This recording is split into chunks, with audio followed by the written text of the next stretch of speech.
各位听众、各位观众、各位网友，大家好！今天是2020年2月10号。我们今天节目的话题呢是谈中共呢经过这次武汉肺炎冠状病毒的这个大的疫情，会不会因为这个疫情的严重，最终就导致中共它就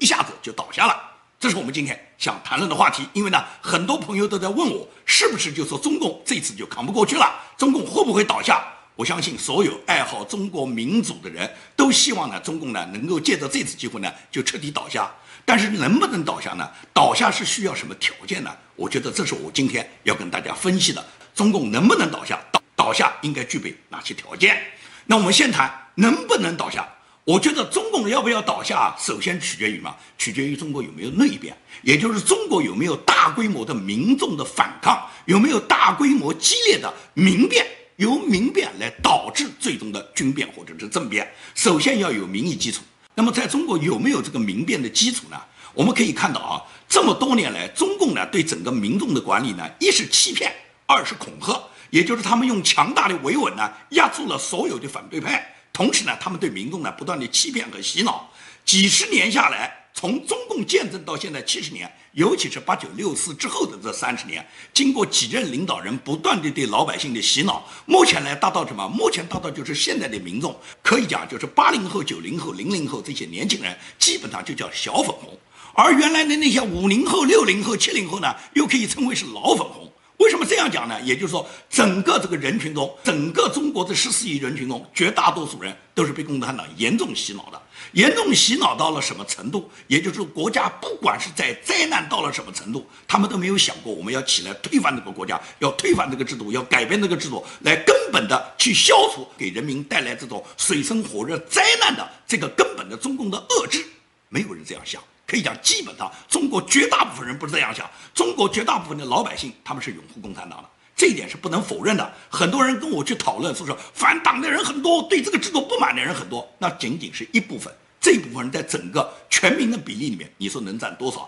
第二个，反抗的这些人大部分只是一种心里面的怨气，有一些言论表达，但这个表达还没有发布呢，马上就被抓了。连李文亮这一个医生，仅仅在专业群里面讨论了一下，有没有可能武汉发生了一个有传染性的一个疾病，仅仅是讨论这个问题，都已经被武汉公安局拉去训诫了。更何况平时你要发表一些激烈抗议政府、抗议党的这些言论呢？所以说呢，我们一定要看到现实，千万不要在那个地方夜郎自大，认为就说现在全民对共产党反抗的人非常多，现在大家一拥而起，共产党就倒了。请问一拥而起在哪里？我们当然希望一拥而起了。可以讲，香港整个反送中运动，香港占了绝大多数的民众，每周都上街，他们抗议的程度之激烈，是属于中国大陆民众远远不能比的。就这样都没有撼动共产党，共产党都没有倒下。所以说，没有民变，你要共产党倒下的这种概率是非常非常小的。它首先取决于大规模的中国民众对这个政府的抗议，这个是一定要有的。如果说仅仅是一些维权群众，他们为自己维权的那个诉求，比方说强拆啦、老兵啦这一类呢，他们仅仅是为了满足他们自己个人的诉求呢，这种只是一种维权运动。也就是说，他们希望党和政府为他们做主，最终呢能保护他们的权利，能够维护他们的权利以后，在他们的权利诉求得到满足以后，他们仍然是歌颂党的。这一点我相信所有人都应该看得到。因此你现在认为中共因为碰到这个大的疫情，中共碰到一个极大的考验，共产党就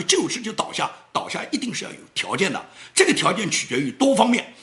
我是认为要取决于大规模的民变，而目前民变的这个基础你没有看到。即使是武汉已经被封城，大量的民众他们现在像惊弓之鸟以后，在全球逃窜，到处都在抓捕武汉人的时候，武汉人也没有想过哪一个人站起来要推翻这个政府。像方斌这一类的在武汉有代表性的人物里面是少之又少，而武汉大量的民众呢，尤其是一些轻病患者呢，现在都被集中到这个叫方舱医院。在这个方舱医院里面，我在上一期节目里面就讲过，送进来的民众基本上就送你们进去感染的，送你们去送死的。你们哪怕没病到那个里面也要染上病啊，因为哪怕一点点小病，如果你弄几千人把他们集中在一起，只要有别人感染，那不一定交叉感染把你感染上吗？但是你看看从整个方舱医院里面传出来的画面，在里面唱红歌跳红舞歌颂共产党的大妈有的是啊。3、2、1，高草原最美的花，红的萨尔朗，一风到天涯遍地是花香。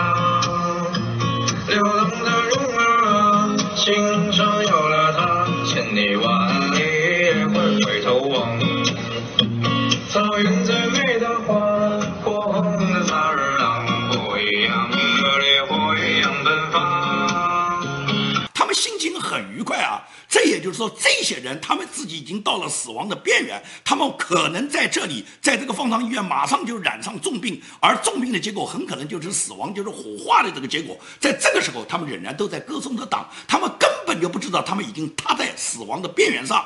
所以说，这种情况下，他们都没有站出来为捍卫他们的生命而努力。你觉得民变的基础在哪里呢？武汉如果到了封城，武汉到了大量的民众都进了方舱医院的人群都是这个思想状态，那么你觉得全国其他城市别的人的思想状态又能比他们境界高在哪里呢？又有多少比他们认识的深刻，敢站起来来反抗当地政府，来反抗中共这个强权，能趁势让中国共产党这个制度就结束，这次就把中共就瓦解掉呢？你觉得有没有这样的名誉基础呢？这是我们今天重点要讲的第一个问题。也就是说，如果没有大规模的民变，没有人民对这个腐败的政权完全认识透彻，没有民众愿意站起来挑战这个强权，集体的对抗这个专权，走上街头跟共产党抗议到底的情况下，共产党是根本就不担心他的政权会因为有一个疫情他们就倒下了。所以我讲，关键是内营，没有民众内变的这个基础，那么共产党可以继续用他们的谎言欺骗和通过他们的强力维稳，用军队、用军警、用武装去镇压民众，所以说他们仍然是能够控制局面的。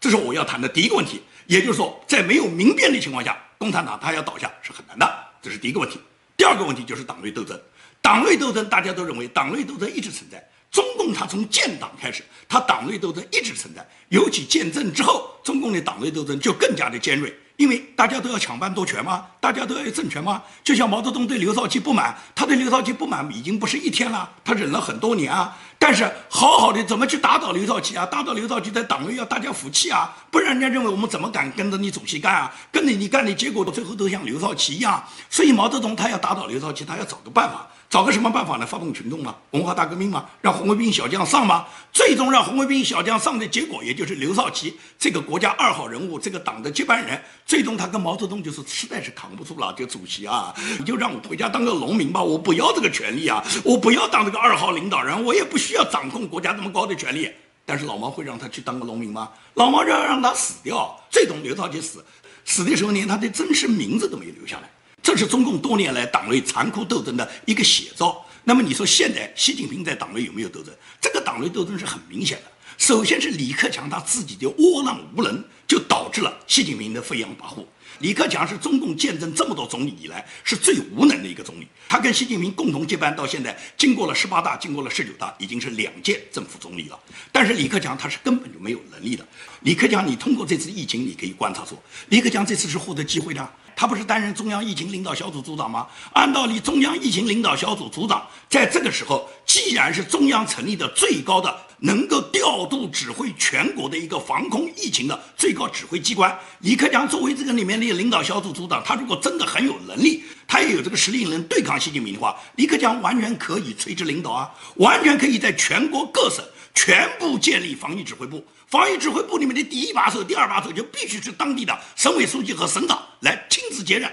然后听从中央疫情小组的垂直领导，完全可以这样做啊！因为现在疫情在这儿，什么事情也没有比疫情更重要。在这个疫情扩散的过程中，中央疫情领导小组就临时成为中国最高的指挥机关，他就直接通过行政命令的方式指挥全国各省的这个防疫指挥部，在中央疫情领导小组之下开展工作。李克强如果作为疫情小组的最高领导人，他完全可以把这个权力收进来。这种情况在党内是屡见不鲜的。当年邓小平怎么弄到华国锋啊？邓小平出山以后，仅仅是国务院的一个副总理，他的这个权力是很有限的。但是邓小平他基于的是中共的最高权力，他希望掌控全局，而掌控全局现在压在他头上一个最重要的人物，就是毛泽东亲自指定的接班人华国锋啊。华主席可是3位一体啊！华主席既是中央军委主席，又是中国共产党的主席，又是国务院总理，所有党政军的职务都在华国锋身上一个人。轮到你邓小平能够指控全国吗？但是邓小平他就拿住什么机会？就是邓小平策划了一个1979年的中越自卫反击战。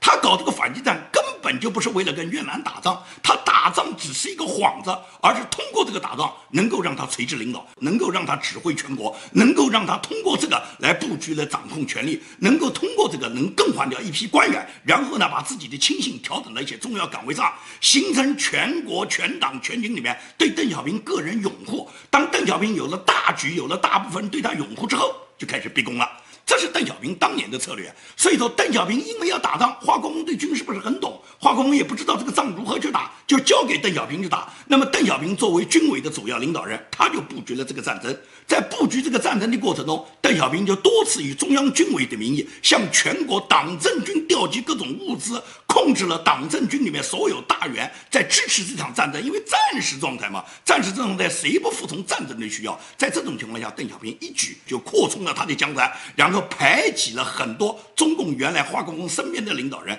清君侧嘛。所以说，华国锋身边的一些毛泽东那个年代留下来的重要的领导人，汪东兴啊、吴德啊、季登奎啊、陈锡联啊，通通给邓小平排挤掉。然后邓小平把他的人马全部在华国锋身边布局到位以后，他和薄一波、陈云这几个中共建政的元老就开始向华国锋挑战了，就逼宫了。最终邓小平就逼宫成功了，邓小平就成为了中共的第2代领导人啊，他就这么上的。李克强有没有邓小平这个能力啊？李克强你完全也可以垂直领导啊，也可以把全国所有的人马都换到你自己想换的人，在全国民心都拥护你的时候，然后你向习近平逼宫啊。李克强有这个能力吗？李克强可以讲完全是个窝囊废，他哪有邓小平那个韬略？你就从李克强他到这一次到武汉去摆拍，能够被底下人摆布，让他李克强按照他们写好的台词说是你喊武汉，我们喊加油，然后他就按照这些人的这个要求这个摆布，他就这么去做了。你喊武汉，我们喊加油，武汉加油！你喊武汉，我们喊加油！你喊武汉，我们喊加油！加油！武汉加油！武汉加油！武汉加油！武汉加油！武汉加油！这个视频的流出来，对李克强他这个总理形象有多大的折扣呢？当然了，这也是暴露出共产党这个制度的恶，就是共产党他欺骗诚信，他一贯习惯了，他的领导人到外面都是装腔作势去做摆拍和这种忽悠民众的。但是李克强他能够接受武汉当地的这些公务人员能给他安排这样的彩排，就足以说明他的蠢，说明他这个人在民众心中根本就没有威望，别人可以要求他这样去做，他就按照他们的剧本写好了就去演了。有一个细节更是暴露出李克强他的无知，因为中共从中央一直要求就是什么，各级公务员不允许戴 N95 口罩，这是一个基本常识啊。N95 口罩是专业的给医护人员用的口罩，作为领导干部，你视察疫区，你戴一个普通能够防护的有医疗性质的口罩就行了，你干嘛要去跟医生去抢专业的 N95 口罩呢？但是你看李克强他出场，他从头到尾戴的都是 N95 口罩，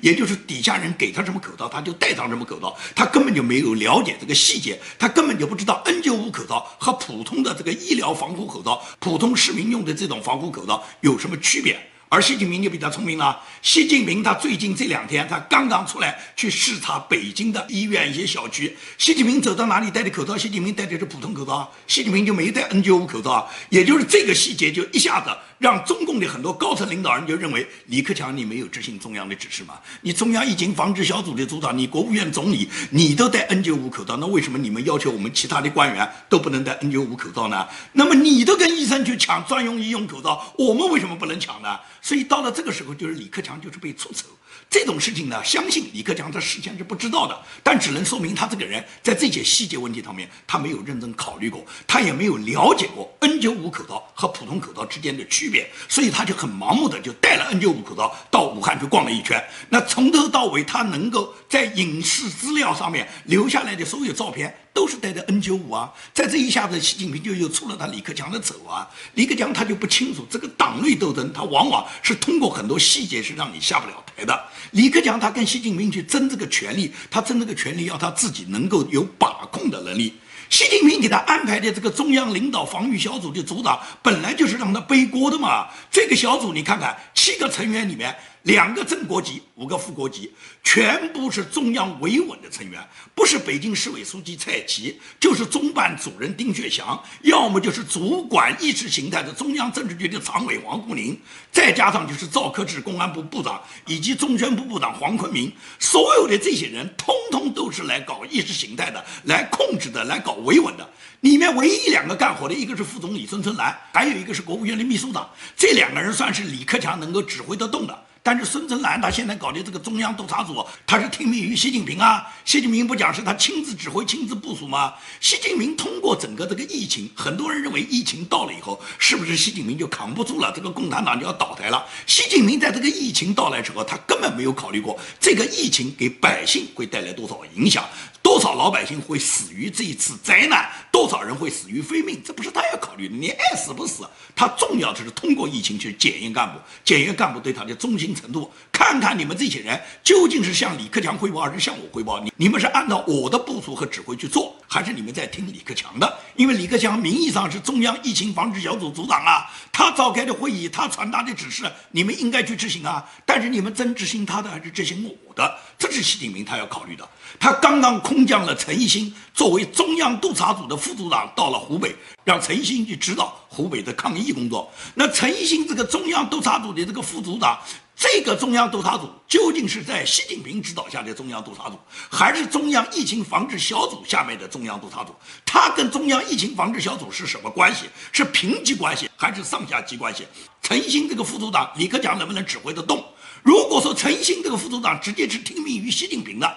那就变成有2个中央在指挥着全国的疫情了。因为名义上的中央疫情防治小组的组长李克强，他率领的这个中央疫情防治小组，除了几个维稳的骨干以外，看不出他对各省各市有什么指挥权力。而陈一新的这个中央督察组的这个副组长，他却能够指挥武汉，指挥整个全湖北的抗疫。那么也就是说，陈一新他是听命于习近平的。那也就是习近平他不讲吗？是他亲自指挥、亲自部署吗？他指挥、他部署，就是由他来安排底下人做事。李克强你就放在那儿准备背锅。也就是全国如果真的出现了大规模的疫情不可控，出现了大规模的灾难，一定要有人问责的时候，这时候就毫无疑问要把你李克强推出来嘛。你是中央疫情领导小组组长吗？你是中央政治局常委吗？你是中央常委会决定的最高的疫情防治的负责人吗？那出了问题你不背锅谁背锅啊？所以在这种情况下，李克强呢，他本人呢，既没有能力利用他这个中央疫情防治小组组长这个很好的这个机会来把控权力，以后呢，全国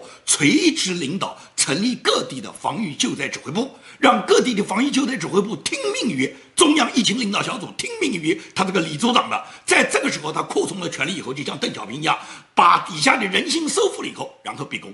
李克强如果有能力，就能做到这一步。当然了，大家明确地看到，习近平的地位是没有受什么影响的。这个中央疫情领导小组也是习近平，他不过是准备让李克强背锅来给他安排这个组长，他没有什么实权。整个这个中央疫情领导小组里面最重要的2个部门没有进去，第一个就是军队，没有任何军队的高层领导人在这个疫情领导小组里面，也就是没有任何一个军队的领导人会听你李克强的，他们只听命于中央军委主席，只听命于习近平嘛。这是指军队没有加入中央疫情领导小组。再一个就是纪检委，也就是没有纪检委的官员参与到中央疫情领导小组里面去，那么也就是对整个这个抗灾抗难的这个过程中出现了大规模的违纪事件，那究竟谁来查处？你比方说，在整个武汉，我们可以看到武汉的卫健委也好，湖北省的卫计委也好，整个湖北省的红十字会和武汉市的红十字会是严重的违法乱纪。在这个过程中，谁来查处呢？如果中央疫情领导小组里面就没有专职的负责纪检的这一块的官员来控制这方面的工作，那么你想想看，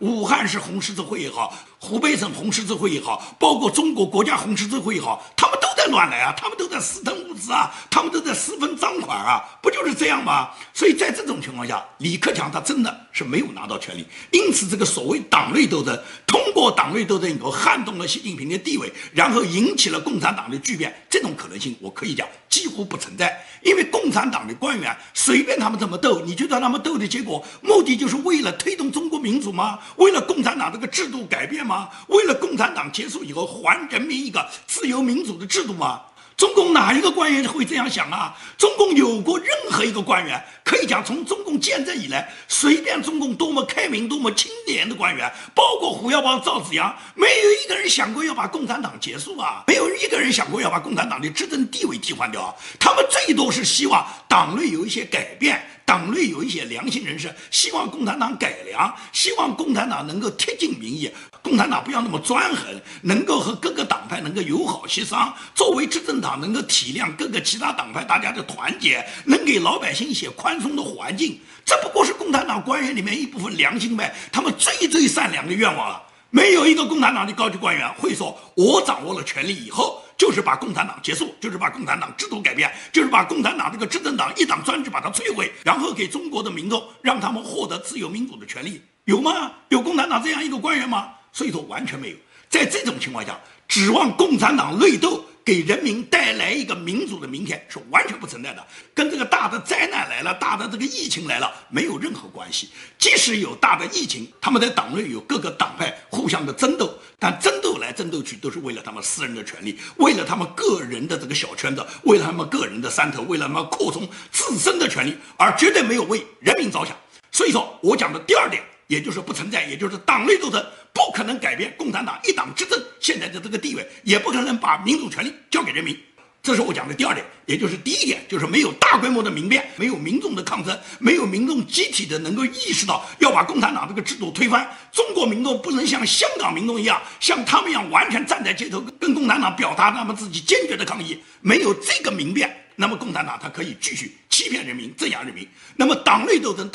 再怎么激烈，不过是换另外的官员来执政共产党这个邪恶，来继续延续共产党的邪恶。这是我讲的第二点，也就是党内斗争根本不存在给人民获得民主道路的可能。那么唯独的第三点就是外边，就是外因。这个外因主要是来自美国。大家可以看，美国实际上是通过了很多制衡中共各种大小法律。从2019年，无论是香港民主人权法案也好，新疆民主人权法案也好，西藏民主人权法案也好，几个方案的通过都是对共产党他的这种专权，共产党一党专制和共产党在中国压制民主对他的一种权力限制，对他一种权力制衡，也是美国能够深刻地认识到，在中国一定要把共产党和中国人民分开。共产党是邪恶的，共产党这个专制的这个党派不可以让他一党专政，长期的奴役人民，这是美国很多政治家的共识。所以说，美国参众两院国会的议员最终就通过了这几个法案。但是这几个法案通过，能不能对中共就有彻底毁灭性的打击呢？完全没有，它仅仅是对中共有一些制衡，不能让中共乱来，而且对中共的一些高级官员呢，有可能对他们个人呢进行一个制裁。而这种制裁又是往往是跟美国的签证挂钩的，跟美国的财产挂钩的，也就是中共这些高级官员被制裁的官员，他们无非是不能再到美国去了，他们的财产不能再放到美国了，他们的家里面要从美国离开，这是美国对他们最大的制裁。这种制裁对共产党来讲没有伤到筋骨，他只是对共产党一些官员有个人的打击以后，让这些官员呢，他们不愿意跟着这个政权呢为虎作伥呢，做得太过分，把自己搭进去，这对共产党有一定打击。但是这个打击呢，没有伤到共产党的根本，就是不可能因为通过这几个法案以后，共产党就倒台了。真正要叫共产党倒台，怎么倒台？我可以讲，那就是美国要全面的跟中国经济的脱钩。如果美国跟中共全面的经济脱钩，那么也就是中共再也没有在美国人身上获取各种资金、获取各种贸易机会的往来以后，中共在受到美国围堵以后，中共不仅仅是美国围堵啊，美国你以为美国围堵就是一个美国吗？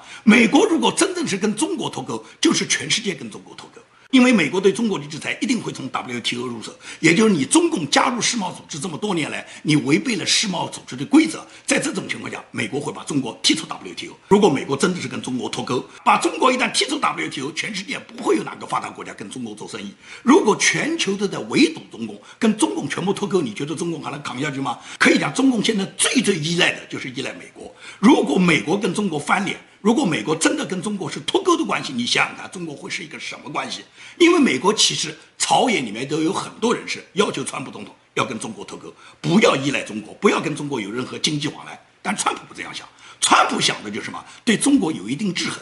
对中国要加一定的关税。同时呢，对中国有一定制衡以后呢，中国呢跟美国购买大量的农产品，要把中国本身的资源、劳动力的优势、中国巨大的购买力，把它换成美国现实的利益。这是川普的想法，所以川普他不愿意跟中国主动脱钩。如果要讲脱钩的话，川普前2年对中国加税，要求大量的美国企业从中国离开，对中国已经有了很深刻的打击了。而这个打击呢不够，为什么不够呢？因为跟中国呢还是藕断丝连，中美之间现在仍然是世界上最大的2个贸易伙伴，也就是美国跟中国购买的东西最多，中国跟美国购买的东西最多，这2个国家的这个贸易额是2国之间最大的这个贸易伙伴。这种情况下，如果你要改变，也就是美国严格限制，不从中国买1分钱东西，也不把1分钱东西卖给中国，能不能做到？其实美国没有下决心，川普不愿意这样做。川普如果愿意这样做，这一次整个武汉大的疫情是再好不过的机会了。因为如果是政治为目的，就说政治上已经决定对中国进行封堵打击，对中国完全脱钩。如果政治上确定了这一条，那么正好一个理由，就是说你现在有大的疫情，你有大的疫情，首先我们是断航，也就是说双方之间都没有飞行，这个已经做到了。第二个，人员不准进出，现在也基本做到了，就除了美国公民和美国绿卡持有者，其他的中国大陆护照的人都不能来了。也就是说，跟中国实际上现在达到两国之间现在已经不通航，不通人员往来。如果经济再断掉呢？如果经济完全断掉，美国对中国经济完全封堵，不从中国买一分钱货物，也不把一分钱货物卖给中国的话，那么请问中国它的外需在哪里？中国如果没有对外贸易，中国现在的中小产业基本上全部死光。中国国内的那些国有大型企业基本上都是贪腐企业，这些国有大型的垄断的这些企业基本上都被中共权贵和太子党他们控制，他们是把控的这些企业在人民头上不断的割韭菜。大型的这些国企大部分是一些垄断的企业，包括水啊、电啊、天然气啊、煤气啊、高铁啊、航空啊，这些企业基本都被中共的太子党和中共的权贵家族他们所控制的，他们是靠这一部分在人民头上割韭菜的。而真正给国家能够创造一点价值的，能够使中共有利润来源的，大部分是靠中国向外面出口的这些中小产业，他们获得的外贸利润，获得的类似于从美国弄到的贸易顺差，这是中共真正的利润来源。如果是全球封堵中国，中国所有的对外企业全部断掉，没有外企在中国加工，没有外企向中国输送一分钱原料，也不跟中国购买一分钱产品，中共它自身的内需，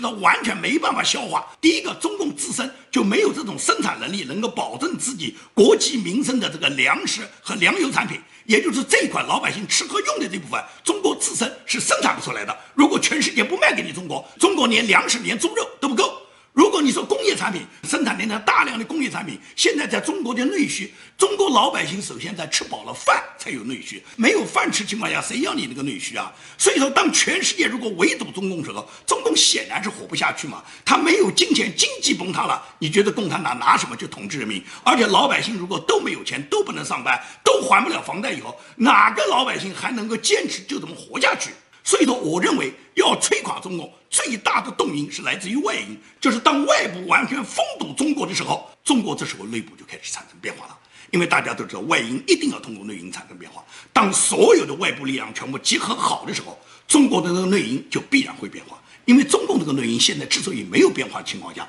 是因为共产党欺骗了老百姓，说给你们吃，给你们喝，中国共产党养活了你们14亿老百姓。但是当有一天老百姓能够认识到，完全不是你养活，你也养不活。照目前来讲，我现在无论你讲的这么好听，我也过不下去了。到了这个时候，这个内因就一定起作用。因此，当全球封堵中国的这个外因通过自己内部内变的这个内因产生作用以后，那民变就有可能形成军变，形成政变，形成了各种政治机会。有可能中国就出现一个政治领导人，类似于戈尔巴乔夫和叶利钦这样的领导人，他为了获取自己的政权，为了击倒习近平，这时候他可以顺应人民的潮流，他开始把中国往民主道路上去推。因为推这个民主道路，并不是他本身在追求民主，而是他通过这个方式能得到最大部分民众的拥护，这种他就可以成为中国民主的一个推手。这种情况都可能发生，它只不过是某一个历史人物他可能产生的偶然性，但一定是建立在中国共产党他倒台的这个必然性之上。今天的节目就跟大家做到这里，谢谢大家。